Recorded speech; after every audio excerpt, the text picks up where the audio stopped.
But originally, Ian Fleming, the creator of the James Bond series, was unwilling to cast Connery, considering him too unrefined. A female friend of Fleming's begged to differ, persuading him that Connery had that something special, and the rest is history. Fellow actors and stars lined up to pay tribute to the actor who defined Bond cool. He's my father, my mentor, my inspiration. Great man, wonderful occasion. I'm delighted to be here to honor him. And Sean Connery was filming in Vegas and he came to see my show. So he knocked the dressing room door and this bodyguard that I had, he looked up and he says, "Yes, Mr. Connery, what can I do for you?" You know what I mean? Like, but you know, so Sean went and lifted him up, my bodyguard, and just placed him over to the right, to the left, his left-hand side, and just walked in. The current James Bond is the British actor Daniel Craig.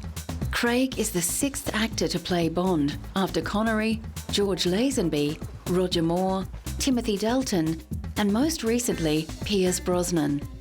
Craig breaks the mould for James Bond because he's the first blonde, but his masculine charisma more than qualifies him for the part. Craig's first Bond film, Casino Royale, returns to the very first Ian Fleming book, which details how the secret agent became the ruthless James Bond.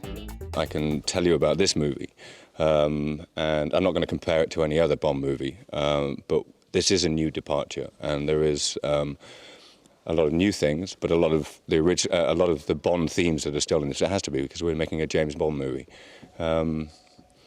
But wait and see. Many men and women fantasize about a life filled with luxury and adventure, and an exhibition of 007 memorabilia assembled at London's Science Museum offers the public a chance to make that wish come just a little bit true. All the accoutrements of the Bond world are on display, including props, images, storyboards, costumes, and the famous Bond car, the Aston Martin Vanquish. It's your chance to become a secret agent for the day. You're given a swipe card, a little credit card thing, and you go around the exhibition finding out as much as you can about James Bond, the films, the phenomena. You're tested along the way, and then at the end of the exhibition you're rated as to whether you're going to make it into MI6 or not.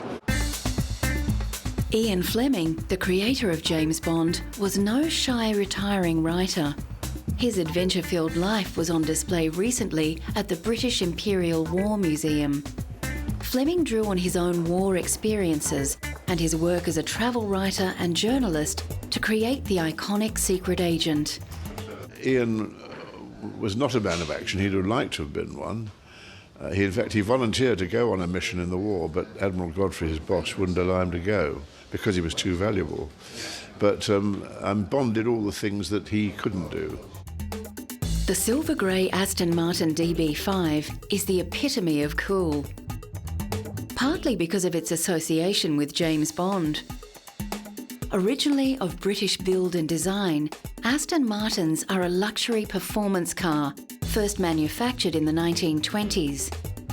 The Aston Martin combination of timeless elegance and power has made them popular with car aficionados worldwide. Despite financial concerns and a number of takeovers, including Ford, the car continues to be manufactured today, with Aston Martin recently opening a dealership in Beijing to take advantage of the new moneyed Chinese consumer.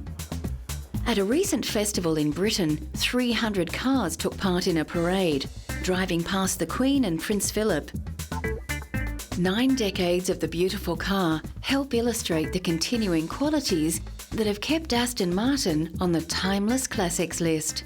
The fact that it's still here looking pretty good, really, after all those years, a lot of years of neglect, I think speaks well for the solidity and quality of Aston Martins. I think that's what people love about them. It's rather like a Rolex watch. It comes apart and goes together again with perfection. The late King Hussein of Jordan was a collector who knew and loved his luxury cars. Abdullah Hussein recently opened the museum in Jordan as a tribute to his father. And the collection of classic and vintage cars is a veritable who's who of top quality luxury cars.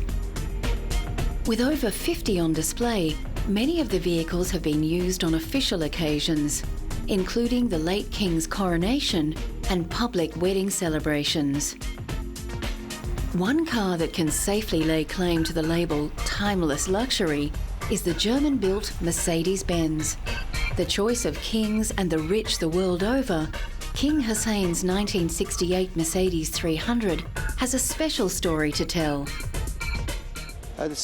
In this Mercedes, King Hussein survived a failed assassination attempt in Suela, and thank God no one was wounded and nothing happened to the car.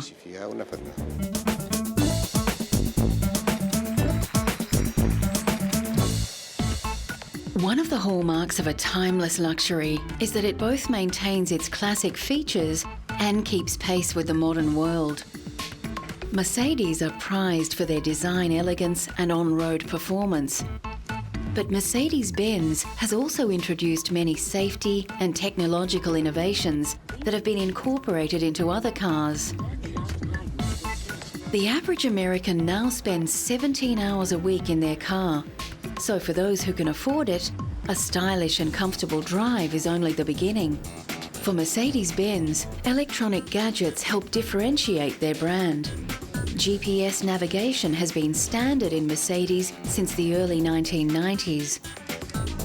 And Bluetooth connectivity has been in the C-Class Mercedes since 2007. As for music selection, it's goodbye to the old CD player.